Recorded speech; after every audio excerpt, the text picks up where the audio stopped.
They say history is written by the victors. But what happens when the victors decide not only to win, but to erase? As the wind howled over the ruins of Carthage, the firelight revealed not triumph, but something far darker: the deliberate extermination of a civilization. What really happened when Rome decided that Carthage should no longer exist? What did the chroniclers hide beneath the ashes? Before the world knew of empires like Byzantium or the might of medieval crusades, Carthage was already ancient, powerful, and feared. Its ships ruled the Mediterranean, its merchants traded gold for blood, and its gods demanded offerings that few dared to speak aloud. Rome envied it. Rome hated it. And in the end, Rome swore that the city would burn until even its memory screamed. The Third Punic War began as politics, but ended as vengeance. The Roman Senate, driven by a hatred decades in the making, ordered the complete destruction of Carthage. Not occupation, not surrender. Extermination. The very soil beneath their feet was to be cursed, and as the legions surrounded the city, hundreds of thousands realized there would be no mercy. The gates were sealed. The food ran dry. The cries of the dying became the city's anthem. Imagine the streets, once filled with traders and philosophers, now running red under a burning sky. Families tore at each other for a handful of grain. Mothers whispered prayers to gods who had already abandoned them. In the temples, priests promised deliverance that never came. And still the Romans tightened the noose inch by inch until even the air smelled of iron and rot. Yet what's most terrifying is not the slaughter itself, but what came after. Rome erased Carthage so completely that for centuries no one knew where the city had stood. Its libraries, torched, its statues, smashed, its name, cursed. All that remained were fragments of memory, distorted by the mouths of its murderers. History became propaganda, and truth drowned beneath the rubble. So tonight, as you peer into the darkness of time, ask yourself, how much of what you know is real? How many stories have been burned away, rewritten, and buried beneath centuries of silence? If you've ever wondered what history refuses to tell, stay with me, because what lies beyond these ashes is worse than you can imagine. Before we descend further, tell me in the comments, do you believe some histories are destroyed on purpose? And if this truth already chills you, hit the like button and subscribe, because the secrets of ancient cruelty have only just begun to surface. Before the fires and the screams, there was gold, endless gold. Carthage was not born in shadow, it was forged in brilliance. Rising from the Phoenician colonies, it became a titan of trade, the gleaming heart of the Mediterranean. Its harbors could house hundreds of ships, its warehouses overflowed with treasures, and its people spoke in the languages of merchants, warriors, and kings. But behind that splendor lurked something Rome could never forgive: success. The Carthaginians worshipped Tanit and Baal-Hamon, gods of fire and promise. Their rituals terrified outsiders. Some whispered that children were sacrificed to the flames to ensure victory and wealth. Whether myth or truth, those rumors spread like poison, feeding Rome's growing disdain. To the Senate, Carthage wasn't just a rival. It was an abomination that mocked Roman virtue. Every merchant who crossed the sea carried tales of a city that grew too rich, too arrogant, too free from Roman chains. And yet within Carthage's walls, there was no sense of impending doom. Its leaders believed their wealth eternal, its armies invincible. They forgot that power, once envied, becomes dangerous. In Rome's eyes, Carthage's prosperity was an insult carved into the horizon, a challenge that demanded blood. The glory that once crowned Carthage began to rot from within. Corruption seeped into its senate, greed divided its generals, and complacency blinded its citizens.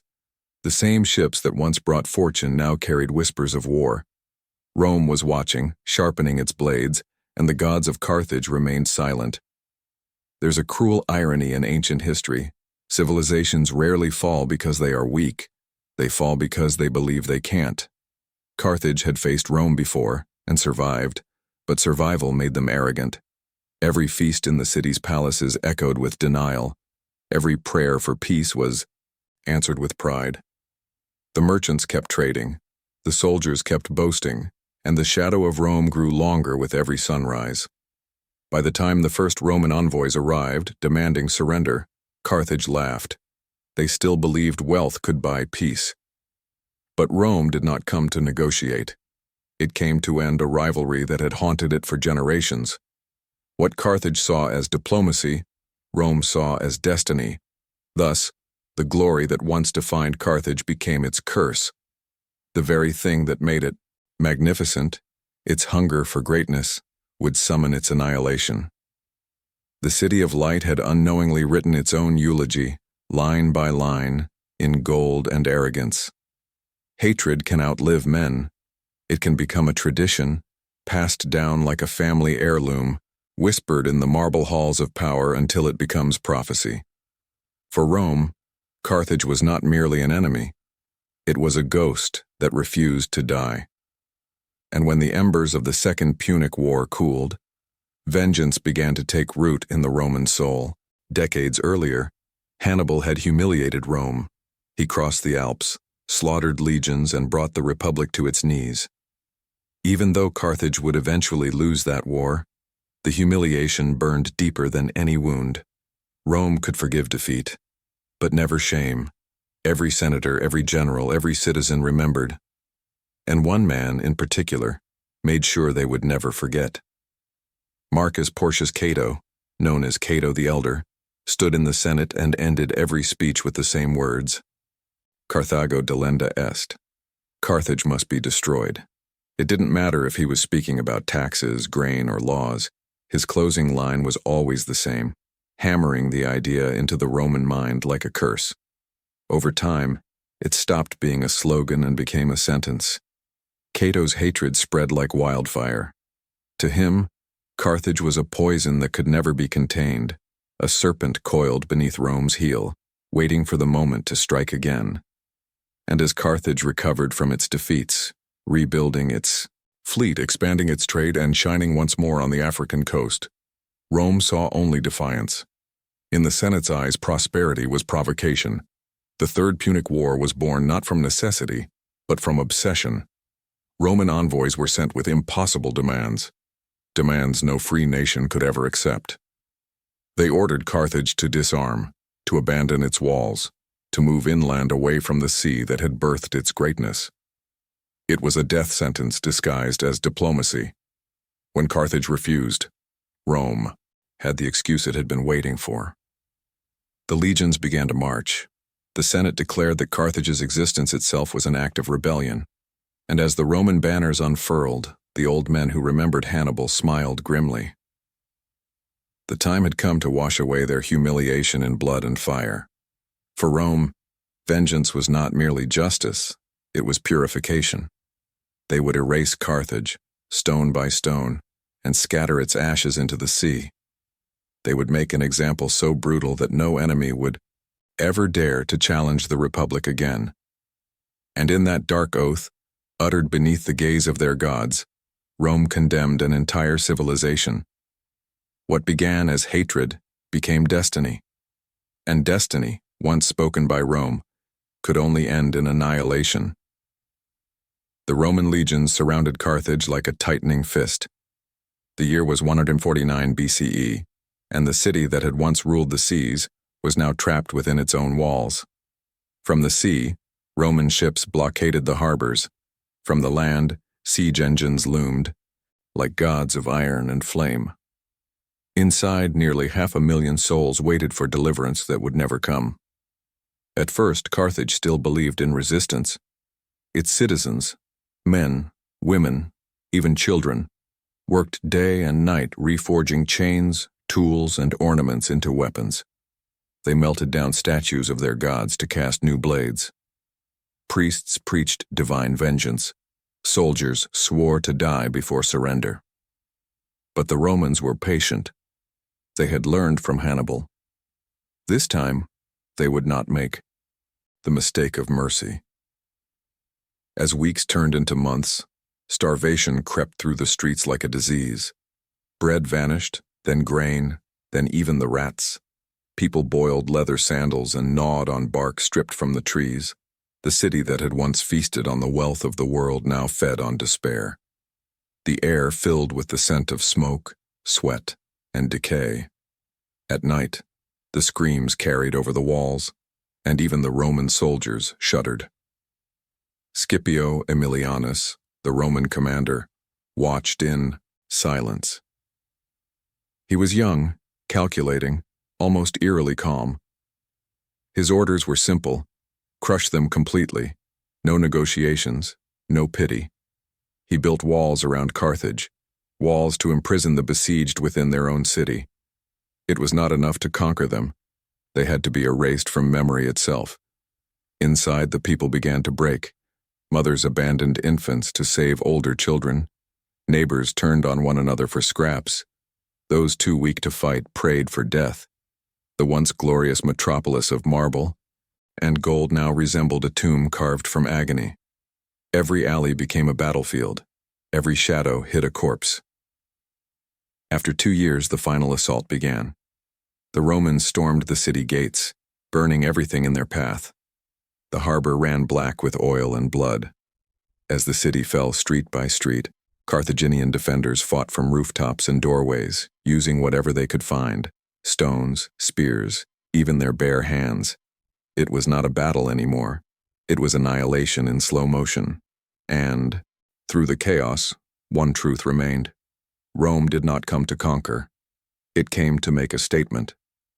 The punishment of Carthage would echo through eternity, a warning carved in fire for every nation that dared defy the Republic. What do you think when you hear of such cruelty? Leave a comment below. Would you have fought to the end, or surrendered to survive? In the final months of the siege, Carthage ceased to be a city. It became a graveyard that still breathed. Hunger stripped away reason, faith, and even love. The mighty walls that once symbolized Carthaginian pride now enclosed a nightmare that no one outside would ever truly comprehend. Within those walls, mothers wept until their voices cracked. Children's eyes, once bright with mischief, turned hollow and gray. Food was gone, water tainted, hope extinguished.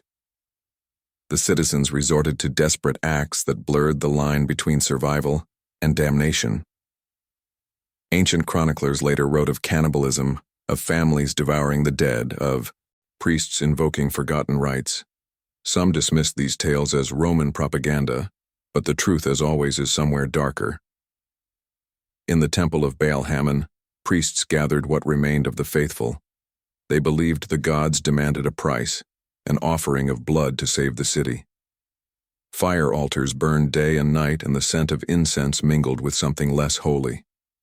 Mothers, broken by grief and starvation, brought their infants to the temple steps, believing sacrifice might buy mercy. Whether the flames consumed flesh or merely faith, no one could tell.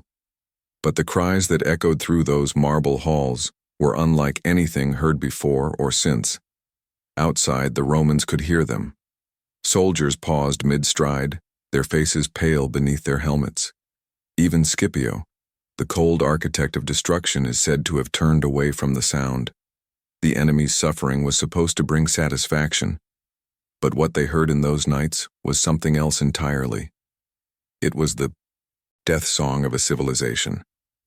The Carthaginians had once believed themselves chosen, favored by gods who demanded obedience and courage.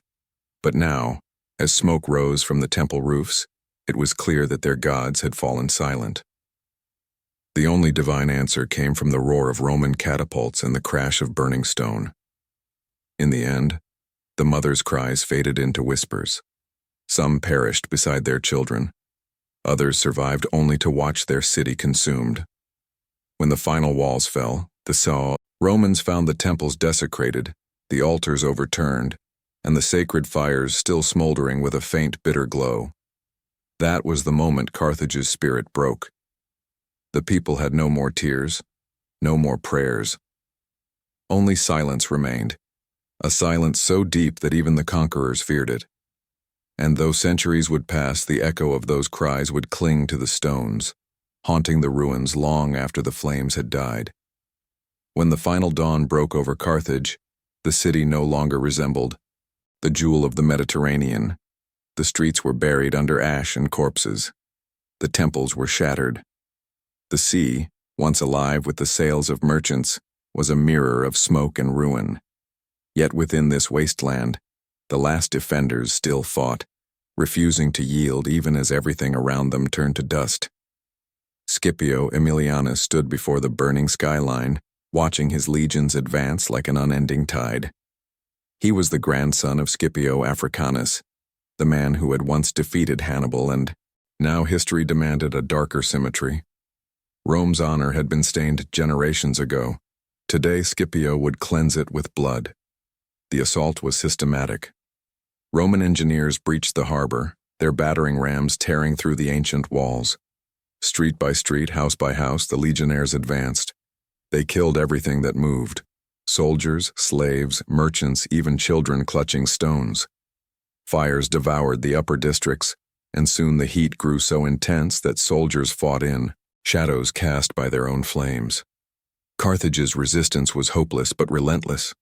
Groups of citizens fought from rooftops, throwing tiles and burning oil. Women armed themselves with daggers, old men with spears fashioned from doorframes. Even as the Romans carved their way through the city, every corner became a trap. The battle raged for 6 days, and still, Carthage refused to die. By the 7th day, the Roman legions reached the Bursa, the citadel, Carthage's final heart. Thousands, crowded inside, soldiers, priests, and the remnants of noble families. When the walls were breached, chaos erupted. Some threw themselves into the flames rather than fall to the enemy. Others begged for mercy that would never come. Blood ran down the temple steps, mingling with molten bronze from the statues melting above. It was then, in the midst of that inferno, that Scipio is said to have wept, not out of pity, but out of fear. Fear that Rome, too, might one day suffer the same fate. As he watched the city collapse into fire, he whispered a line from Homer. "A day will come when sacred Troy shall perish, and Priam and his people shall be slain." Even the destroyer saw his reflection in the destruction. When the smoke finally cleared, Carthage was gone. The survivors, fewer than 50,000, were chained and led to the slave markets. The city that had rivaled Rome for centuries now existed only as memory and ruin. Scipio ordered the fires extinguished, but they had already done their work. The flames had not merely consumed a city, they had erased a civilization. And as the legions marched away, the wind carried with it the last breath of Carthage, a whisper that neither empire nor God could silence. The flames had died, but the vengeance was not yet complete. Carthage was conquered, its people enslaved, its temples shattered. And still, Rome hungered for something more, a gesture that would echo through eternity. What followed would become one of the most haunting rituals in ancient history: the salting of the earth. No Roman law required it, no Senate decree demanded it. Yet the legend endures that Scipio Aemilianus, standing amidst the smoldering ruins, ordered his soldiers to scatter salt across the soil where Carthage had stood. Whether done in fact or in symbol, the meaning was unmistakable. Nothing would ever grow there again. The land itself was cursed, poisoned by vengeance. Picture the scene: the air still thick with ash, the horizon red with dying firelight. Roman soldiers, faces blackened with soot, walking through what had once been avenues and markets, now reduced to rubble. Each step crushed the bones of the dead, and as they cast the salt, it glimmered like frost over the ruins, cold, silent, merciless. It was more than punishment. It was obliteration turned into ritual. Some historians argue that the story of the salt is myth, born from later retellings. But does it matter? Even if no handful of salt ever touched the soil, Rome still achieved the same effect. They salted Carthage with fear, with memory, with silence. No seed of resistance would ever take root again. The curse lived not in the ground, but in the hearts of men. Scipio knew this. When the last legion marched away, he looked upon the ashes and said, "This is a warning to all who oppose Rome." Yet deep within, he also understood what he had done. He had destroyed something beautiful, something ancient. And in that destruction, he saw Rome's reflection, its ambition, its cruelty, its inevitable decay. The world would move on. New cities would rise, new empires would claim dominion, but none could erase the ghost of Carthage. Travelers centuries later would stand upon its ruins and feel the weight of that curse. The salt may have washed away, but the silence remained. So what do you believe? Leave a comment. Do you think the Romans truly salted the earth of Carthage? Or was the curse something far more human, buried in guilt and memory? When the fires finally faded, a strange silence fell upon North Africa. The city that had once commanded the Mediterranean was gone. The proud harbor lay choked with debris, its ships reduced to blackened skeletons drifting against the shore. The temples that had echoed with chants now stood as hollow shells, their gods exiled to memory. And among the ruins, the smell of smoke lingered, a scent that would haunt history itself. Carthage did not die in a single moment. It bled out slowly, over days, as the survivors were rounded up, shackled, and marched away beneath Roman banners. The women and children cried not only for their dead, but for the death of everything they had been. Their language, their gods, their pride, all stripped away with every step toward the slave markets. Rome had not simply destroyed a city, it had erased a culture. Scipio's soldiers were ordered to level what remained. They tore down the walls, stone by stone, until even the foundations disappeared beneath the dust. Marble from palaces was repurposed for Roman villas. Bronze statues melted into coins bearing the emperor's face. What had once been Carthaginian now became Roman. In this transformation lay the cruel genius of empire, to devour its enemies and wear their beauty as trophies. But among the ashes, whispers survived. A handful of Carthaginians escaped into the desert, carrying fragments of their traditions, their songs, their prayers, their defiance. They told their children stories of a city swallowed by fire but never truly dead. And those stories spread, mutating through centuries, until Carthage became not just a memory, but a myth. Rome, in its arrogance, believed destruction to be the end. Yet history teaches that annihilation has a strange way of preserving what it seeks to erase. In time, scholars and poets would wonder who the Carthaginians really were. Were they monsters, as Rome claimed, or victims of an empire that mistook domination for destiny? The ruins themselves refused to answer, but the silence spoke louder than any record could. When the winds sweep across the African plains today, they still carry grains of sand that once belonged to those ruins. Each particle, a remnant of something vast and vibrant, a ghost of trade routes, temples, and laughter long extinguished. And perhaps that is the greatest irony. Carthage, the city Rome tried to erase, endures not in stone, but in the imagination of every age that followed. Because ashes, unlike dust, never forget. The Romans did not stop when the last Carthaginian fell. They understood that to truly destroy a people, one must also destroy their story. Steel and fire could raise cities, but words could make the dead vanish forever. So Rome turned its attention from conquest to narrative, reshaping the memory of Carthage until only the Roman version remained. History became a weapon sharper than any sword. The surviving records of Carthage were burned or rewritten, its scholars executed or enslaved. Scrolls in Punic script disappeared from libraries, replaced by Latin accounts filled with contempt.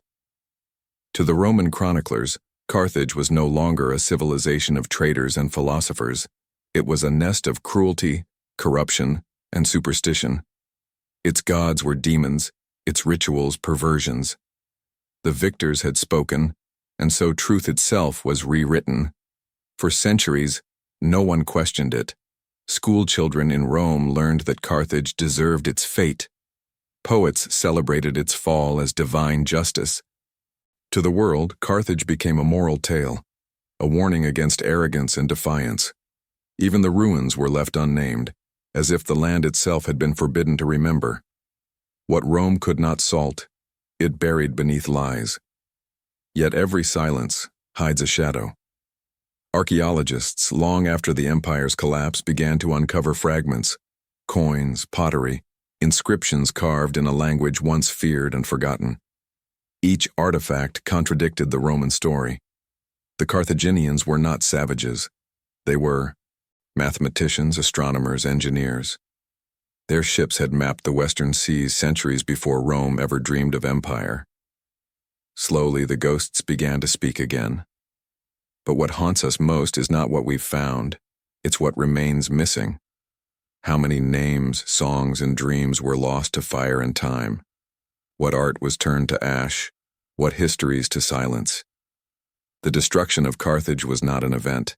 It was the beginning of a cultural void, one that still stretches across centuries like a scar. Rome achieved its goal. Carthage was gone, and with it, the alternative story of the ancient world, a vision of civilization built not on conquest, but on commerce and the sea. By erasing that vision, Rome didn't just destroy its rival.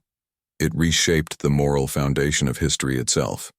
We inherited a world where victory defines virtue, and where silence is mistaken for truth. In the end, Carthage's memory was not lost by accident. It was murdered, deliberately, methodically, and with the precision of empire. And yet, as ruins rise from the sand and scholars breathe life into forgotten words, perhaps the dead are whispering again, defying the silence that Rome once commanded. Centuries have passed, and yet, when the desert wind drifts across the ruins of Tunisia, it still carries the faint echo of Carthage. The stones whisper, the sea sighs, and beneath the weight of history, something ancient stirs, a memory that refuses to die. The Romans tried to erase it, but time has a way of defying conquerors. Every empire that rose after Rome has felt the same haunting reminder: nothing built on blood can last forever. Carthage has become more than a city.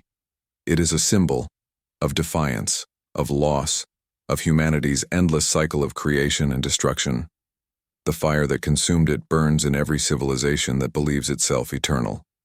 For in the end, all empires share the same fate: to rise from dust, to rule through fear, and to return to the silence they once imposed on others. Imagine walking through those ruins today. The sun sets over crumbled walls that once echoed with the voices of merchants, priests, and lovers.